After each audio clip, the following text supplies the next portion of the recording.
What you are about to hear is not casual advice. It is a shift in how you walk, speak, think, act, a shift in how you interpret your circumstances and command your future. Let me tell you something that most men never grasp until it's too late. Your life bends to your assumptions. The way you expect things to go is the way they usually go, not because of fate, but because of focus. Because your dominant thoughts pull circumstances into alignment. They shape how you act, how you speak, how you persist or retreat. So what if you assumed right now that everything is working out for you, even when it's hard, even when it's silent, even when there's no proof? What if you lived like the outcome was certain, like the door was already open, and all you had to do was walk through it? That is not wishful thinking. That is mental engineering. And it is how the greatest minds in history rose through failure, criticism, and fear. Henry Ford didn't hope things would work out. He decided they would. He poured his belief into the unknown before the world believed it was even possible. When everyone said the automobile was a fantasy, he built factories. Thomas Edison didn't doubt after his first 100th or 10,000th failed prototype because he assumed success was inevitable. He didn't need to see it. He carried it in his mind, and he acted as if it was already his. Charles Schwab didn't operate from fear. He operated from faith in his vision, a faith so strong that entire steel empires were shaped by it. His certainty was contagious. His belief made other men follow. And Andrew Carnegie, the man who transformed industry and wealth in America, he did not ask, what if this doesn't work? He moved as if the results were already secured. That is the energy that builds legacies. So why not you? Why not now? Why not today? You've spent enough time worrying, enough time hesitating, enough time telling yourself stories rooted in fear. Now, it's time to flip the script. Because the version of you that hesitates, that overthinks, that shrinks when life gets loud, he cannot coexist with the version of you that walks in certainty. You cannot serve two minds. One must die. So today I hand you a new frame, a new filter, a new standard. Act as if everything always works out, not because it's guaranteed, but because it makes you unstoppable. Because when you assume that success is inevitable, you move with courage, you speak with authority, you command your life instead of negotiating with it. This video is your reset, your new operating system, and it is to be repeated, not once, not twice, daily, until your subconscious accepts this certainty as law, until doubt withers in the presence of your calm. Because fear cannot live where faith is present. And the moment you live in alignment with the assumption that the outcome is secured, you destroy fear. So listen with intensity. Speak these truths aloud. Let them enter your nervous system like fuel. Because what we do next is not motivation, and it is reprogramming. And by the end of this hour, you will not think the same, and you will not move the same, and you will not be the same. Let's begin. Let's start with a question that has the power to rewrite your entire life. What if it all works out? Not just the small things, not just the comfortable outcomes, but all of it. The setbacks, the delays, the pain, the silence, the detours, the moments where nothing made sense. What if all of it, every piece of the struggle, is building the exact version of you required for the dream you've been asking for? Most people don't live in that possibility. They live in worry. They wake up bracing for failure. They talk about worst-case scenarios. They expect betrayal. They wait for the bottom to fall out, even when life is rising. And because of that expectation, they unconsciously direct their energy toward what they fear instead of what they want. But there's another way to live, a way that doesn't require hype, a way that doesn't demand perfection, a way that simply asks one thing from you: to believe before you see. Because here's the truth. Belief isn't a reaction. Belief is a choice. And that choice directs the energy of your mind. The subconscious does not argue with you. It accepts what you feed it, and then it builds around that assumption. If you say, things never work for me, your subconscious says, understood. And it begins filtering your world through that lens. That's what you start to notice. That's what you start to expect. That's what you attract. Not because of magic, but because you stopped looking for anything else. Now imagine the opposite. Imagine waking up, no matter the circumstance, with this quiet command running in the background. Everything is working out for me. Even if you're broke, even if you've been betrayed, even if the path isn't clear yet, you still move like it's happening. You still execute like the doors are already opening. You still build like the foundation is solid. That belief alone, practiced daily, would rewire your entire life, because when you assume things are working in your favor, you become calmer under pressure. You become more patient in the waiting. You move with power even when the evidence isn't there yet. This isn't delusion. This is leadership of self. Thomas Edison once said, "I have not failed. I've just found 10,000 ways that won't work." That's not just perseverance. That's a man who assumed the light bulb was already his. It was just a matter of time. He didn't ask, what if this never happens? He asked, what else can I try because I know it's coming? That mindset is the difference between the man who folds after 3 setbacks and the one who becomes a legend. Henry Ford, when his investors laughed at the idea of a car for the common man, he didn't try to prove himself with words. He didn't shrink into fear. He moved forward like the world was wrong and his vision was already done. And that's not arrogance. That's assumption with discipline. It's the decision to act like it's working, even when you can't see it yet. The weak wait for proof. The powerful move as if the proof already exists. That's what this mindset gives you. It removes the need for validation. It replaces panic with posture. And it installs a new belief system. The outcome is certain. I just haven't arrived yet. So let me ask you again, what if it all works out? What if the delay was divine? What if the betrayal was protection? What if the confusion was construction? What if the thing you're calling a setback is the exact detour that will introduce you to the version of you you actually need? You see, once you install that assumption, once it becomes your default, you no longer fear the unknown. You welcome it. Because the unknown is not the enemy. It's the evidence that something bigger is forming. And your only job is to keep moving, to build when it's boring, to lead when no one's clapping, to act like the outcome is locked in, even if the scoreboard says you're losing. Because the scoreboard doesn't measure your spirit. It doesn't track your faith. It doesn't see what's building behind the scenes. Only you know that. Only you know how deep this decision goes. So say it to yourself right now. I live as if everything is working for me. I don't panic, I prepare. I don't beg for signs. I build in silence. And I will not fold because I've already decided the ending. This is not mindset fluff. This is mental warfare. It is the choice to walk through the chaos with order in your mind, because once you decide how this ends, you don't need to flinch at the middle. Act as if everything works out. And soon it will, because what the mind accepts, the world starts to mirror. There is one quality above all others that separates the drifter from the builder, the lost from the locked in, the man who watches life happen from the man who shapes it with his own hands.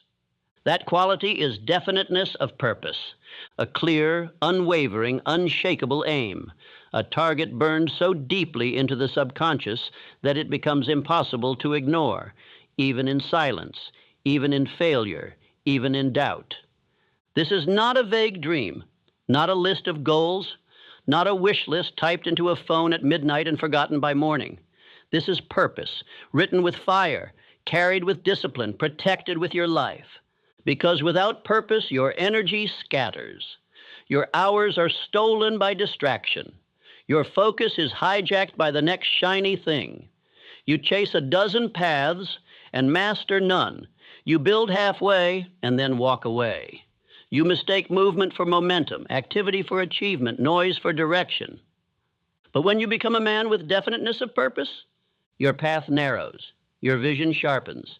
You stop waking up wondering what the day will bring and start commanding the day to deliver what you have already decided. That's power. That's the beginning of transformation. Look at every man who changed the course of history, and you will find a purpose behind his steps. Henry Ford didn't aim to be wealthy someday. He decided to revolutionize transportation, and he pursued it with a focus so sharp the world had no choice but to adjust. Charles Schwab didn't dabble. He knew what he was there to build. He knew what Carnegie needed, and his purpose was so magnetic that others followed. Not because he demanded it, but because his clarity made hesitation impossible. Abraham Lincoln didn't drift into greatness. He made a decision so clear, so final, that not even a divided nation could shake it loose. That's what you need now. A final decision, a line in the sand, a sentence that lives in your bones, so clear that your mind orbits around it every single day. Let me ask you, do you know your purpose? Do you know without a doubt what you are here to do? Because if not, no strategy, no system, no motivational video will save you. Your progress will always be temporary. Your habits will collapse under pressure. Because the one thing that holds it all together is your why, your decision, your purpose. So write it down. One sentence, not 10. 1. What is it you must build before your time here is done? Who must you become? What must you give?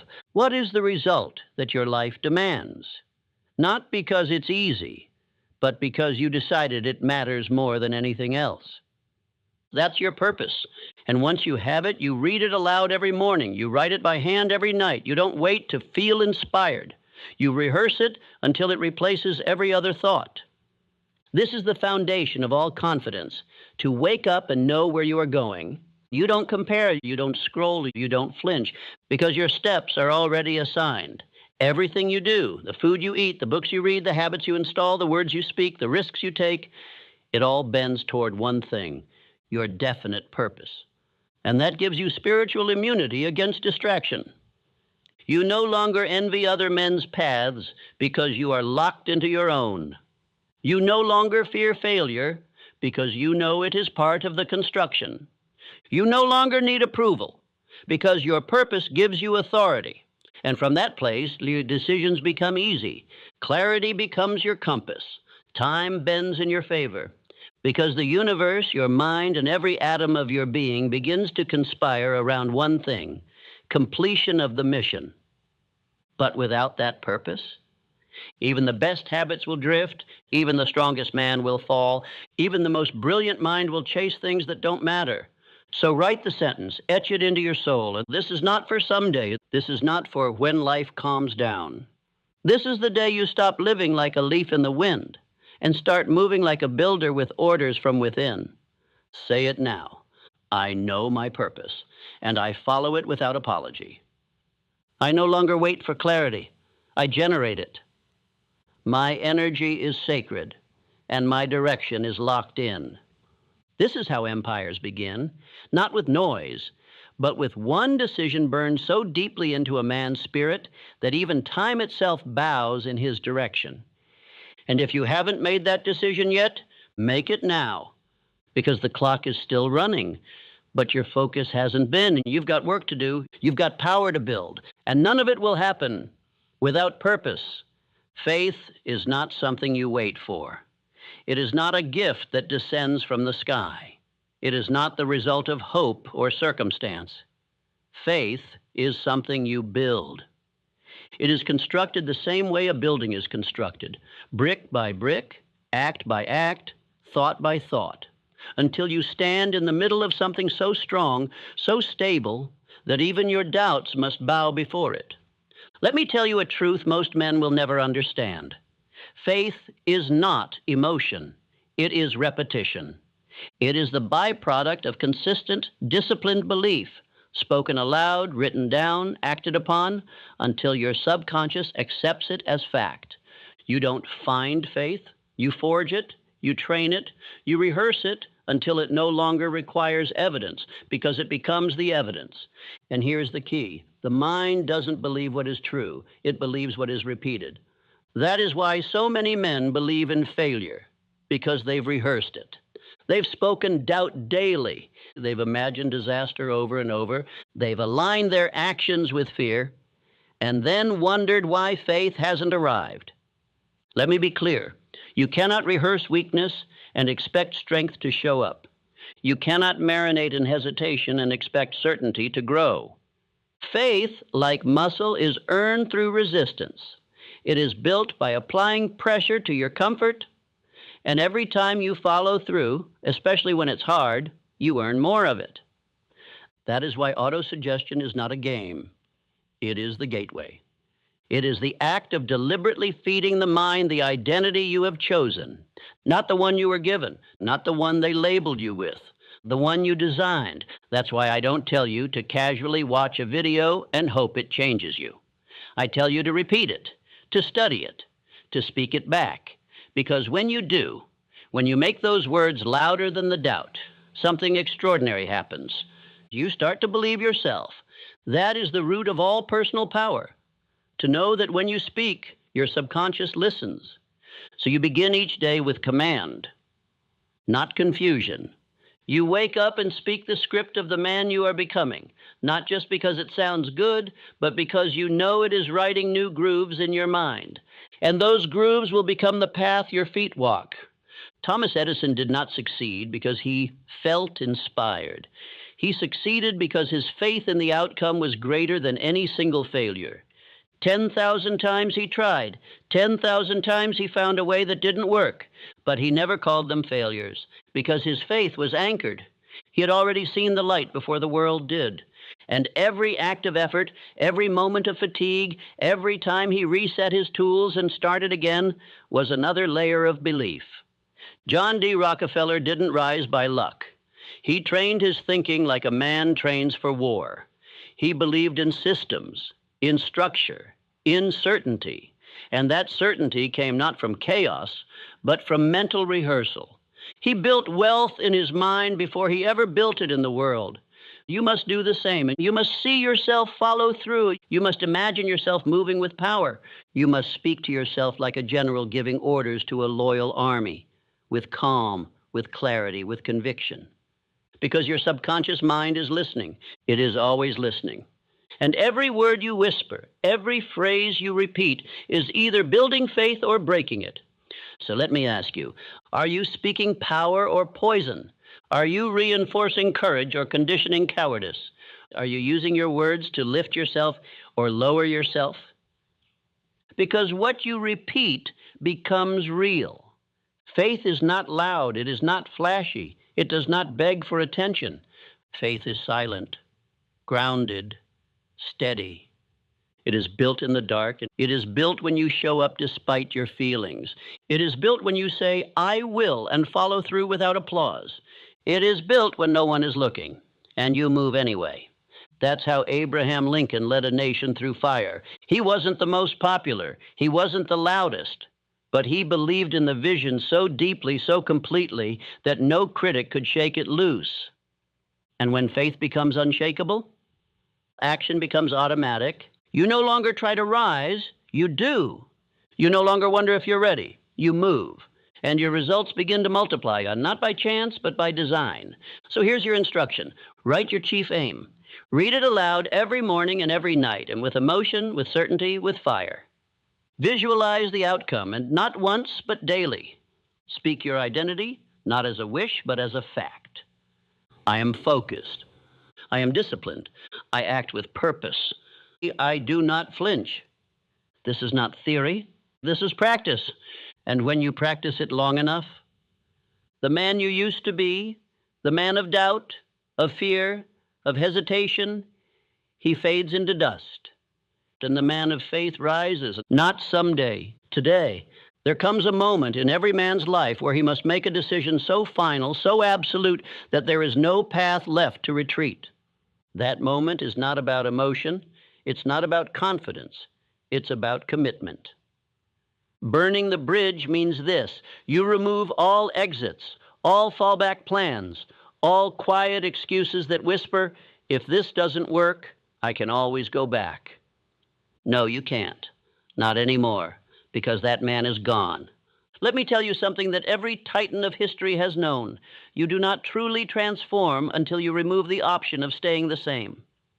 You cannot build a new life while clinging to your old one. You cannot become someone new and still hold space for the person you used to be. You cannot win with your eyes halfway on the rearview mirror. Charles M. Schwab didn't become the president of Carnegie Steel by playing it safe. He wasn't the smartest man in the room. He was the most decided.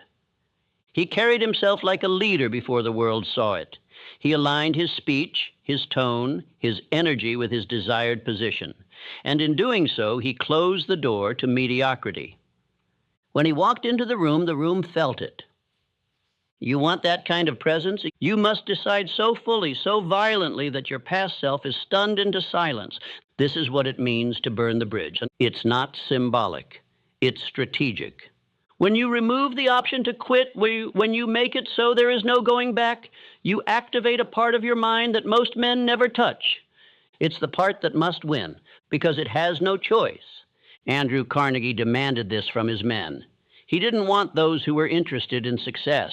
He wanted men with one obsession, men who burned the bridge to every other pursuit. He understood this truth. A divided mind is a defeated mind, and so must you. You cannot serve two identities, the man you've been and the man you are becoming. One of them has to die. That means you must remove everything that gives the old you oxygen, every distraction, every excuse, every person who keeps you small. You say you want to rise? Good. Then it's time to remove the staircase back down. You say you want to become unrecognizable? Then stop keeping souvenirs from your past self. That means you delete the contacts that drain your focus. You clear your space of things that reinforce the old habits. You stop visiting the mental corners where doubt still lives. You destroy the comfort you used to retreat to, because comfort is a liar. It says, you're fine where you are, but greatness never lives there. Greatness begins the moment you close the back door and walk forward with fire. That's what Henry Ford did when he bet everything on the assembly line. He didn't ask for permission. He didn't try to convince the skeptics. He decided. And in that decision, he removed failure as an option. People laughed. He didn't. Because a man who has burned the bridge does not have time to entertain doubt. He is too busy executing. Now listen to me carefully. You will be tempted, more than once, to look back. You will think about how easy it was to be lazy, to scroll, to sleep in, to live without pressure. And that voice will sound reasonable. It will offer balance. It will tell you, it's okay, just this once. That voice is the final ghost of the old identity. Kill it. Do not entertain it. Do not respond to it. Do not explain yourself to it. Replace it. Every time it whispers, you speak louder. I said 90, not 9. I act from decision, not from feeling. I move because I chose this path, not because it's easy, but because it's mine. Do you understand what that does? It hardens your will. It trains your subconscious to believe that your word is law, that your actions are not suggestions, they are commands. This is where the edge is formed, because now you don't need emotion to move. You don't need motivation. You move because the bridge is gone. You move because the man you used to be has no shelter left.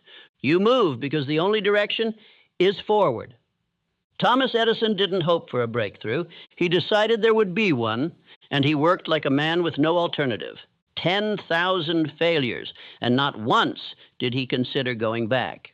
Why? Because he had no bridge to return to. You must adopt the same mindset. Burn the plan B, eliminate the what if. Live as if this is the only shot, because it is. The clock doesn't pause, the world doesn't wait, and neither should you. You have been dancing with discipline long enough. You've flirted with greatness long enough. Now is the time to marry the mission. Fully, finally, without hesitation. Because once the bridge is gone and the fire rises behind you, there is no turning back. Only forward, only execution, only evolution. Let that be the point of no return. Let that be the day everything changed. Let that be today. No man rises alone. No man becomes powerful by staying in isolation. While discipline is forged in solitude, acceleration is born in alignment. There is a force more powerful than willpower, more potent than skill or ambition. It is the power of the mastermind, and it begins with this truth. You become like the minds you consistently align with. Your thoughts are shaped by your circle. Your energy is influenced by your environment. Your identity is forged in the company you keep. You may believe you're strong enough to carry your mission alone, but look around. Truly look. Who do you share your time with? Who do you allow to shape your vision? Who do you speak to most? Because those voices are either building you or breaking you. The mastermind is not just a group, it is a mental alliance, a convergence of aligned minds moving with a shared intention to elevate, not distract, to build, not entertain, to sharpen, not soften. You must seek this, or you must build it. That means find men who speak with clarity, who move with purpose, who understand what silence means, who don't need to be reminded of the mission because they live it. When you connect your mind to others moving with the same fire, something miraculous happens. You become faster, stronger, more focused. You multiply your energy. You collapse timelines. You begin to unlock ideas you never would have seen on your own because the mastermind brings perspective. This is not theory. This is the same strategy used by the greatest builders of history. Henry Ford did not build his empire in a vacuum. He surrounded himself with thinkers, engineers, and men of unshakable belief. They didn't always agree, but they aligned. They pushed. They challenged each other into higher forms of execution. Thomas Edison had a mental network of collaboration, not noise. Ideas passed between minds, each one sharpened through shared obsession. Andrew Carnegie, one of the wealthiest minds ever to live, attributed his fortune not to luck, not to capital, but to the power of the mastermind, to having one goal reinforced by many minds united in purpose. Charles M. Schwab, too, rose because he sought alignment with the highest vision and made it his daily environment. The mastermind does not happen by accident. It is created carefully, deliberately. But let's be clear, not everyone around you qualifies. A mastermind does not include people who speak with doubt, people who gossip, people who chase comfort, people who mock discipline, people who wait for permission to move. You must remove them from your mental atmosphere immediately, because a single weak mind in your circle can dilute the fire you're building. Protecting your energy is not arrogance, it is strategy. If a man does not feed your vision, he bleeds it. If he does not mirror your commitment, he distracts you from it. If he cannot see the future you are building, he has no place in its foundation. Let me give you a rule. If you wouldn't trade places with their life, don't take advice from their voice. You are not obligated to carry the weight of others' confusion. You are here to build something different, sharper, clearer, higher. So what do? You form your mastermind by choice. Start with one aligned mind, one voice that sharpens you, one man who speaks clarity over chaos, then another and another, until your circle becomes a system, a structure, a support so tight, so aligned that failure becomes difficult. Meet weekly, speak with purpose, share goals, hold each other to higher standards, eliminate the soft language. Maybe, someday, I'll try. Replace it with declarations, with accountability, with fire. And if you cannot find this circle yet, be it. Be the standard. Speak with authority. Move with conviction. Others will feel it, and they will rise to meet you or fall away. Do not chase approval. Do not try to convert those who are committed to drifting. Just build. Just move. Just live aligned, and those meant to walk with you will appear. This is not about community for the sake of comfort. It is about alignment for the sake of power. Because when a mind as sharp as yours joins with another of equal fire, the laws of success begin to bend. The path gets clearer, the results get faster, the noise gets quieter. This is the hidden power of the master mind, the power to multiply your mission. So make your decision now. Who do I need to align with? Who do I need to release? And who do I need to become to attract the minds I want around me? Then begin. One aligned conversation can change your life. And one weak one can steal it. Choose wisely before the action, before the money, before the momentum, and there must be belief, because no man ever accomplished anything of greatness without first seeing it in his mind. You must believe long before the world gives you permission, long before the world applauds, long before the evidence shows up. That is the true test. Can you act as if it's already real while it's still invisible? This is what separates the few who rise from the many who quit. Understand this. Faith is not a luxury. It's not an optional mindset reserved for the optimistic. Faith is a requirement, the foundation, the beginning of all transformation. You may think you need clarity to begin. You don't. You may think you need resources, motivation, support. You don't. What you need, which is a decision backed by belief, the kind of belief that is felt in your chest, that moves your feet, that speaks louder than doubt, even when your voice shakes. Abraham Lincoln did not know how the war would end. He didn't have certainty in strategy, but he had faith in principle, faith that freedom must win, even if the road cost everything. Henry Ford had no map, no market, no approval, but he believed so deeply in his vision that the world eventually bent to his certainty. Rockefeller built empires before the infrastructure even existed. Why? Because in his mind, it was already done. Edison, Carnegie, Schwab, none of them waited for evidence before they believed. They created the evidence by acting in advance of it.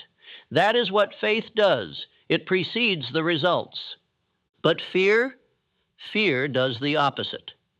Fear says, I'll wait until I see proof. Faith says, I'll move and then make the proof appear. Which voice do you obey? Fear waits. Fear scrolls. Fear calculates every risk and forgets every reward. Faith builds. Faith acts. Faith believes and moves anyway. And if you think this is just positive thinking, you misunderstand the laws that govern your mind. Your subconscious does not respond to what is true. It responds to what is repeated, what is felt, what is believed. If you repeat fear, your life becomes a pattern of protection. If you repeat belief, your life becomes a pattern of creation. That is why autosuggestion is so vital. Why you don't just hear the words, you speak them, you feel them, you emotionalize them into your subconscious until they become your identity. You don't just say, I believe. You say, I act with faith. I do not wait to feel ready. I know who I am becoming, and I move accordingly. This is how belief is installed. Every day you speak the vision. Every day you move like it's done. Every day you refuse to let fear direct your decisions. That's the part most men miss. They think belief is just mindset, but belief is also motion. If you want to believe, act like you believe, because action reinforces belief. Each time you follow through without evidence, each time you show up when it's hard, each time you keep your word in private, you build a new identity, an identity that says, I don't need proof. I am the proof. Let me give you a law. Belief precedes performance. You will never outperform the image you hold of yourself. So the question is not, can I do it? The question is, what am I rehearsing? What am I telling myself daily in silence? What identity am I speaking into existence or avoiding out of fear? Because the world doesn't respond to potential. It responds to certainty. Certainty in your voice, certainty in your movement, certainty in your presence. You cannot fake that. It must be forged. And you forge it through daily rehearsal, through repetition of belief in the absence of proof. Every morning, speak your vision. Every evening, reflect on your actions. Every hour, refuse to betray the man you said you're becoming, and watch what happens. The fear doesn't vanish, but your faith gets louder. The doubt doesn't disappear, but your decisions override it until eventually your belief becomes undeniable. And so do you. This is not mysticism. This is not fantasy.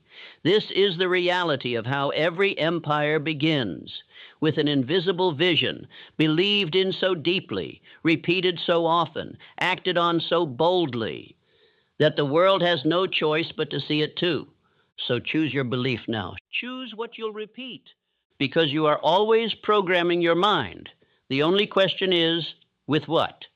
Let your faith become your foundation, and let your daily actions as prove it. If there is one trait that separates the builders of history from the men who remain in hesitation their entire lives, it is decisiveness. The ability to choose and never retreat. You do not drift your way into greatness. You decide your way there. One decision, repeated without apology, becomes the dividing line between those who make history and those who only watch it unfold. Let this be understood. Indecision is the breeding ground of fear. And the longer you wait to choose, the louder the doubt becomes. A man who delays decays. Every time you hesitate on your next step, you make room for second guessing, for outside opinion, for fear disguised as logic. And slowly, your energy leaks, your clarity fades, your conviction crumbles. And this is why a man must train himself to decide fast and change his mind slowly. That is the habit of the elite. Henry Ford was not a man who asked permission. He did not poll the crowd. When he made a decision, it was final, forged in fire. Even when his own engineers told him that an 8-cylinder engine in one block was impossible, he told them, build it anyway. And they did, because his decision was stronger than their doubt. Charles M. Schwab, in the steel empire of Carnegie, rose not just because he was competent, but because he was decisive. He didn't hesitate. He didn't dance around responsibility. He moved. He understood the pressure of command and made the hard calls. This is what most miss. They think successful men are the smartest or the most connected. No, they are the most decided. They walk into the day knowing who they are. They don't need to feel ready. They are ready because they said so. Look at Andrew Carnegie. He didn't build his empire through endless research. He built it through direction. One goal, one mission, one purpose, chosen with finality, and from that decision, everything else was shaped. Your life works the same way. Until you decide who you are, the world will keep assigning roles for you. It will hand you scripts. It will offer distractions. It will tempt you to stay average. But when you decide, truly decide, the world has no choice but to rearrange around that choice. Here is the law. Decision creates identity. Indecision preserves the old self. So if you keep drifting back into old habits, it is not because you are weak. It is because you have not decided to leave them behind. What's worse, indecision breeds more indecision. It compounds. And soon your life becomes a loop of almost starts and nearly finished goals. But when you choose, when you burn the bridge, when you kill the backup plan, you create an energy that cannot be faked. That energy, the world responds to it. Your mind aligns to it. Your standards are born from it. Let me give you an instruction. Make one powerful decision today and refuse to revisit it.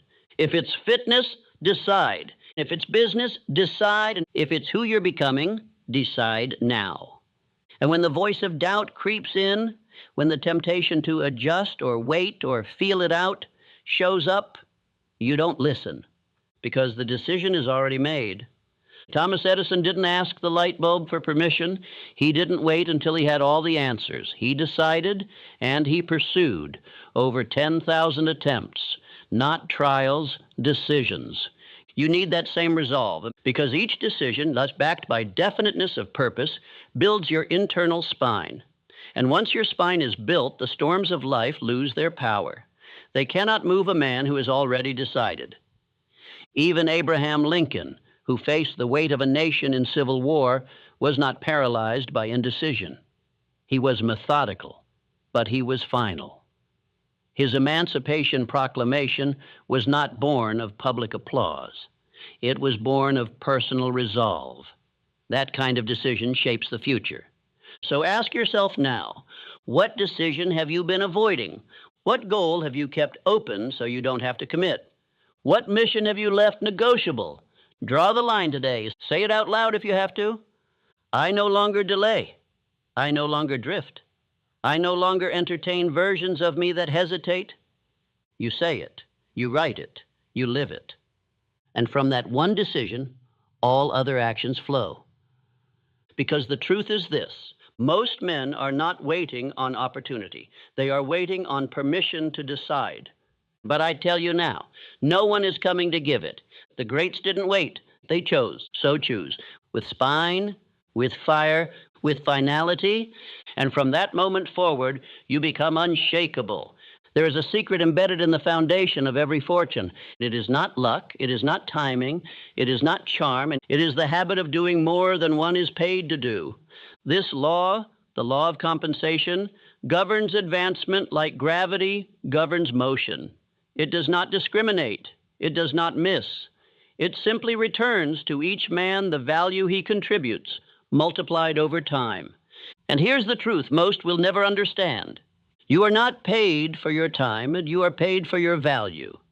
And value is determined by one thing: how far you're willing to go beyond what is expected.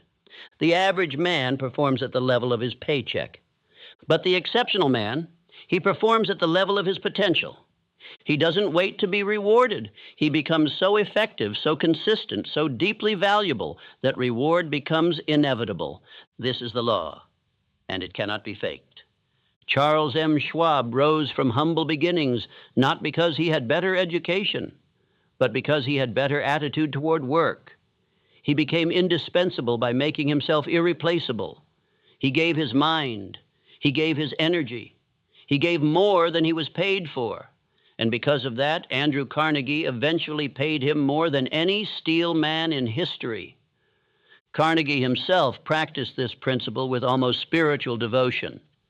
When he built his early career, he worked longer hours, took on greater challenges, volunteered for responsibilities outside his title, not for recognition, but for growth. And that growth, it positioned him for opportunity.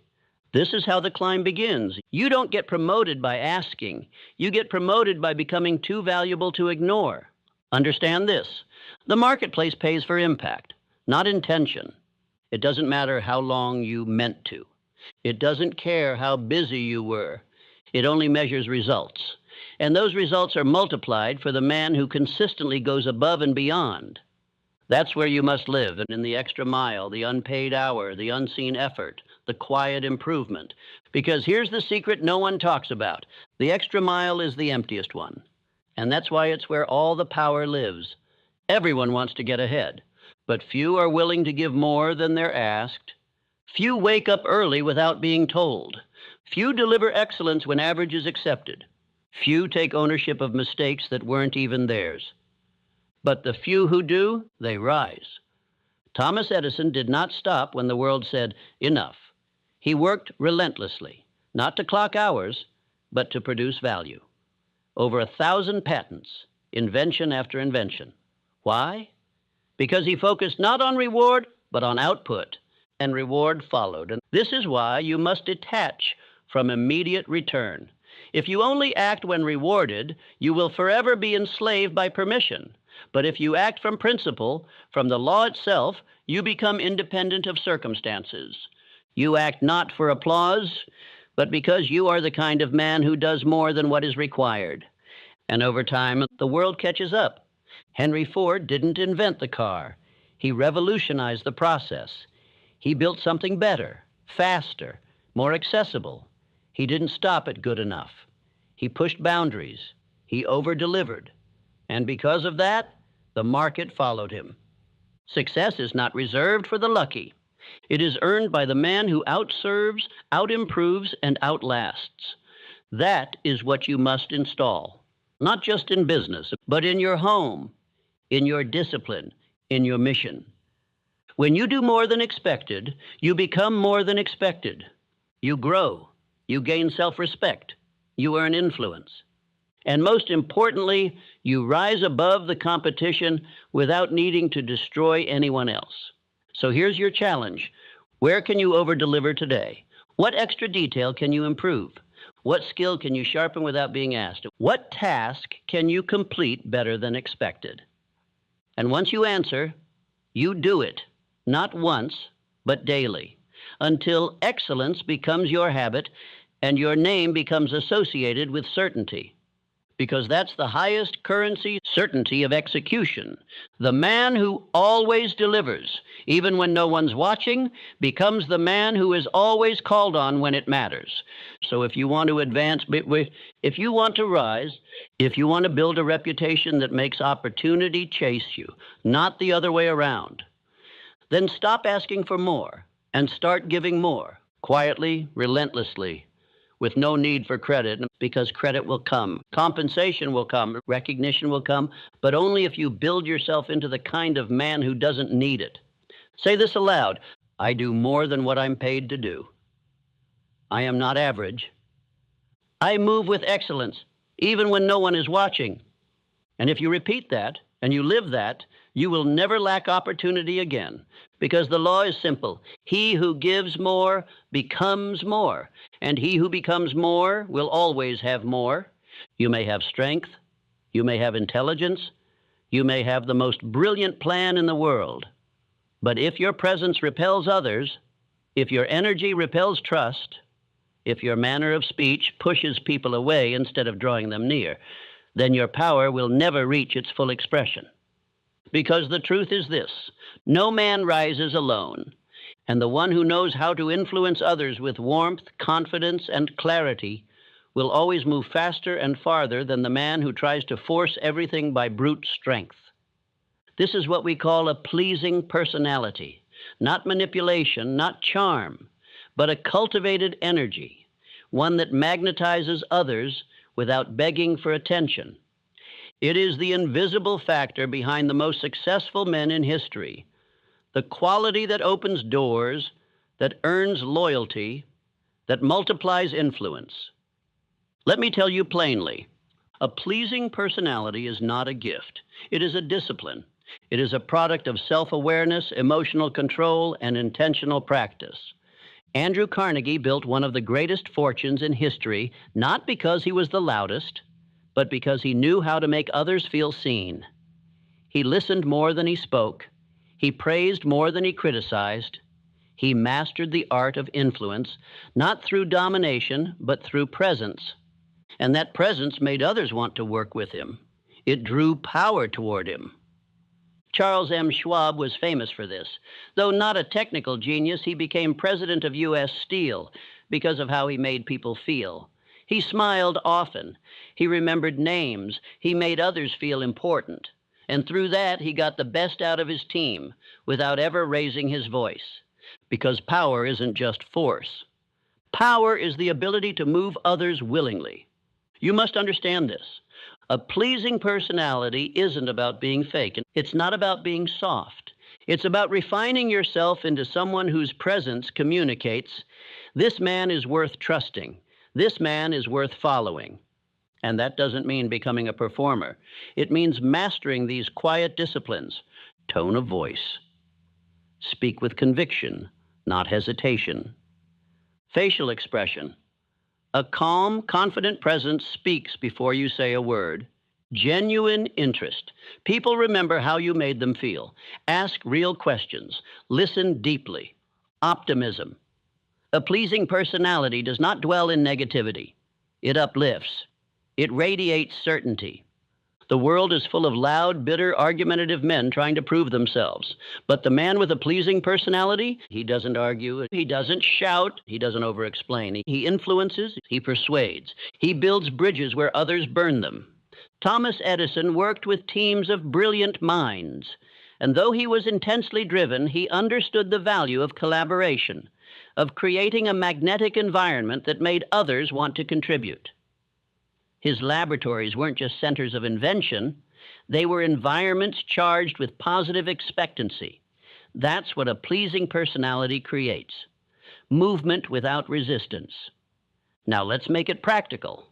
If you want to be powerful, you must become likable. Not because you seek approval, but because you understand this law. People move faster for men they admire. When you speak with respect, others give you respect. When you walk with presence, others feel it before you speak. When you remove the need to prove, you gain the ability to persuade, and persuasion moves mountains. Ask yourself, do people feel stronger after speaking with me? Do I make others feel valued, not by flattery, but by attention? Do I carry myself with calm authority or chaotic energy? Because here's the bottom line. The most powerful man in the room is not the one who talks the most, but the one others listen to when he finally speaks. Abraham Lincoln is remembered as one of the greatest presidents, not because he dominated others, but because he combined firmness with humility. He communicated with simplicity, with clarity, with presence. Even in the darkest times, he radiated a pleasing personality that gave the people confidence. Henry Ford, for all his brilliance, knew the importance of harmony. He didn't surround himself with yes men, but he valued those who could communicate ideas with calm, strength, and direction. He was not polished in speech, but he was consistent in presence, and consistency creates trust. That's the essence of a pleasing personality. You don't chase attention, you command it through character. So here's your challenge. Speak less, and when you do, speak with intention. Smile more, not as a mask, but as a message. I am in command of my energy. Move slowly, speak clearly, make others feel seen, and most of all, live your life in such a way that your presence makes others want to be better. Because that's the highest form of influence, the man who uplifts everyone around him without effort, simply by being who he is. Repeat this daily. My presence is calm, powerful, and persuasive. I make others feel seen, heard, and understood. I do not argue, I influence. And over time, that energy becomes magnetic. The world starts leaning toward you, not because you shouted, but because you built yourself into a man worth following. There is a law, one so powerful, so consistent, that those who live by it are destined to rise, and those who violate it are sentenced to mediocrity. It is not written in stone. It is not taught in schools. It is rarely mentioned in conversations about success.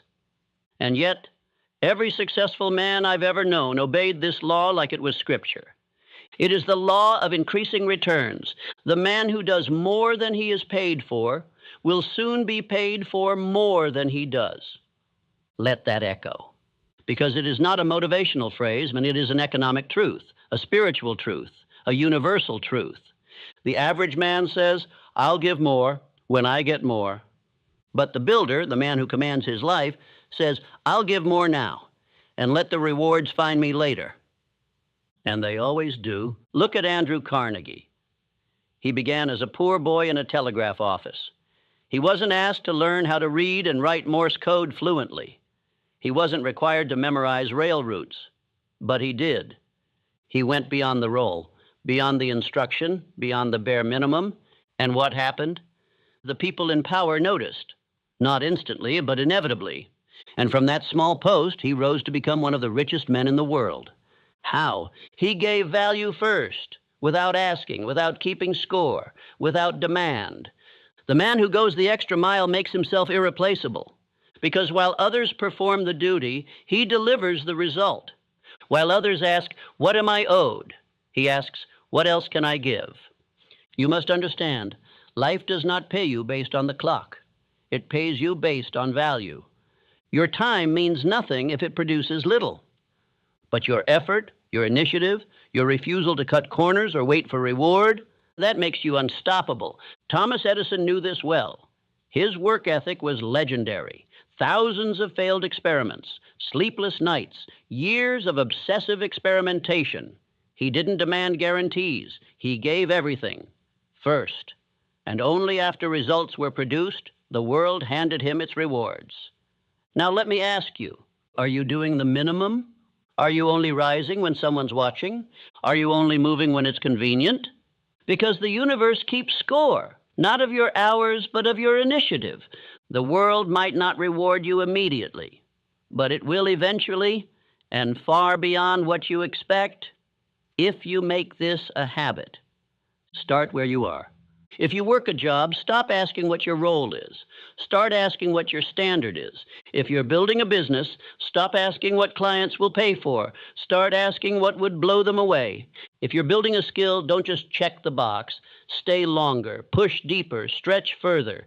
Because every time you exceed the expectation, every time you cross the invisible line of enough and keep going, you separate yourself from the pack. You become unforgettable. You become trusted. You become indispensable. Let me remind you, Charles M. Schwab wasn't promoted for doing his job. He was promoted because he multiplied value. He encouraged others. He pushed teams. He asked what else could be done. He went above. Not for attention, but because it was who he was. That's what you must become. The man who gives more than is asked, more than is expected, more than is required. And the key? Do it when no one sees it. Do it when no one claps. Do it until it's your identity, because that identity becomes a magnet for opportunity. Henry Ford built an empire not just because of what he knew, but because he demanded more from himself and from others. Faster production, smarter engineering, better value for the customer. He always asked, how can we give more? And as a result, he received more than any man in his field. But remember, it started small. Every great leap begins with invisible effort, so begin today. Ask yourself, where am I meeting the minimum? Where can I exceed the standard? Where can I act not like an employee, not like a worker, but like an owner? And once you find that answer, live it. You'll feel resistance. Others will mock you. They'll say you're working too hard, caring too much, doing too much for nothing. But the rewards of going the extra mile are never immediate. They are delayed, but multiplied. They come in the form of respect, of trust, of opportunity, of leadership, and eventually of wealth. Say this daily. I do not ask what I'm owed, I ask what I can give. I exceed expectations as a way of life. I am the man who goes the extra mile, because that's where greatness begins. And let those words take root, because the man who lives by them, he never stays at the bottom for long. Let me tell you something you already know, but may not have accepted. Watching this once is not enough. You cannot rewire your entire system in a single sitting. You cannot kill a decade of fear with one round of motivation. You cannot erase the old programming with inspiration alone, because your subconscious mind does not respond to one-time information. It responds to repetition. To imprint a new belief, you must burn it in again and again until it becomes more familiar than your doubts. So let this truth echo through your mind. Repetition is the language of the subconscious, and the strongest loop always wins. If your old loop is, I'm not good enough, it will dominate until a stronger one replaces it. If the dominant signal in your life is hesitation, that will become your identity. But if you feed your mind day after day with power, with certainty, with a voice that reminds you of who you really are, then the old voice loses volume, not by force, but by frequency. That's why autosuggestion is not optional. It is the method, the tool, the mechanism by which you reprogram who you are at the core. And how does it work? You play this again. You speak the lines aloud, not casually, but with energy. You memorize the phrases that struck you. You repeat them in your mind when resistance rises. You let this message become your mental software. You don't listen for entertainment. You listen for identity installation, because you are not just here to feel better. You are here to become unrecognizable. Let me show you something. Close your eyes and say this to yourself. I am not afraid. I act without hesitation. I am focused. I am certain. I am becoming who I was meant to be. Feel what happens in your body when you say those words. Do you feel it shift? That's not imagination. That's neural reinforcement. That's your identity being updated in real time. Now multiply that by 90 days. You say it once, it's a spark. You say it every morning for 90 days, it's a circuit. You speak it until it becomes your baseline, until the words don't just sound strong, they are your voice. Because here's the law. What you feed forms you. What you repeat becomes you. So don't let this message fade. Don't treat it like a video. Treat it like a ritual. Build your morning around it. Make it part of your environment. And if someone asks why you keep playing the same message again and again, tell them this: because I'm not here to be entertained. I'm here to be rebuilt. Your mind is programmable, always has been. The only question is, who's writing the code? From this moment forward, you are. So play this again. Speak the words with fire. Walk into your day with certainty, because every time you repeat power, you weaken fear. And now, let's close this chapter the only way a man committed to transformation should. You've listened. You've absorbed truth after truth. Not theories, but tools. But now comes the most important part. You walk, not as the man who started this video, but as the man who has already become what he used to chase. You don't move like you're trying. You don't speak like you're hoping. You walk like it's done. That's the posture of a man with power, not because he knows everything, but because he knows himself. So from this moment forward, you move differently. You walk into the gym like the transformation already happened. You step into your work like the breakthrough already came. You make decisions like success is already unfolding behind the scenes, because guess what? It is. Everything is working in your favor, but only if you act like it. Faith is not passive. Faith moves, faith builds, faith walks like the outcome is certain. That's not delusion, that's identity. That's alignment. So before this video ends, before you step back into the world, I want you to say this with power. Out loud, spine tall, chest forward. I am not afraid. I act without hesitation. Everything is working in my favor, and I move like it. Now say it again slower and mean it. I am not afraid. I act without hesitation. Everything is working in my favor, and I move like it. That is your identity script now. You don't need validation. You don't need applause. You don't need anyone to understand the fire that's burning in your chest. You just need to keep going. Because the world rewards the man who moves with certainty. Not noise, not explanation, certainty. You don't have to explain your decisions to people who haven't earned the right to hear them. You don't need permission to rise. You don't need a green light to act. You are the green light. You're not waiting for a breakthrough. You are the breakthrough. And every action you take from this moment forward, it must reflect that. Move like the man who already has what he came for. Speak like someone whose voice creates the result. Wake up tomorrow like momentum is waiting for you. Because it is. The universe responds to certainty. Life bends to belief. And the version of you who used to hesitate, he doesn't exist anymore. Because now you walk like it's done. Let them wonder what changed. Let them feel the shift when you walk into a room. Let them sense the silence in your presence. The kind of silence that doesn't come from not knowing, but from knowing too much to waste words. You've done the mental work. Now walk it out. Every room you enter, every action you take, every plan you make it from the man who already is. And if you ever forget, you come back to this video. You press play again, and you remember who you really are. This isn't just a motivational message. This is a mental installation, and you don't install it once. You live it, you rehearse it, you become it.